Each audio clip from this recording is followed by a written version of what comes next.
नाज़रीन, Talha town committee जे सफ़ाई वारे अमले पारां मुसलसल कम छॾ हड़ताल सबबि तलाह जो शहर हिन वक़्तु मुकमल तौर ते गंदगी जे भर चढ़ी वियो आहे। जॾहिं त मुख़्तलिफ़ गलियुनि घटियुनि में हिन वक़्तु गंदगी जा वॾा ढेर लॻल आहिनि, जंहिं सबबि बीमारियुनि पिणु मुंहुं कढियो आहे। अचो त तलाह जे शहरनि सां इन हवाले सां ॻाल्हायूं, असांखे छा था ॿुधाइनि। सॼे शहर जी हालत अहिड़ी ख़राब थी वई आहे हींअर। सफ़ाइयूं कोन थियूं थियनि, असांजी तमामु भई पूरे शहर जी तमामु हालत ख़राबु आहे।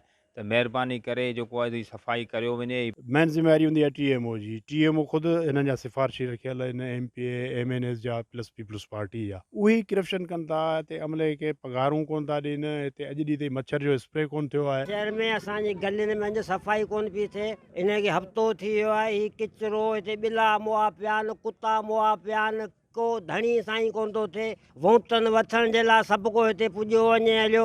चूंडल निमाईंदा हिन वक़्तु माना इन शहर ते या इन ॻाल्हि ते को एक्शन ई कोन था खणनि। शहर जी सफ़ाई हुजे, साफ़ सुथरी।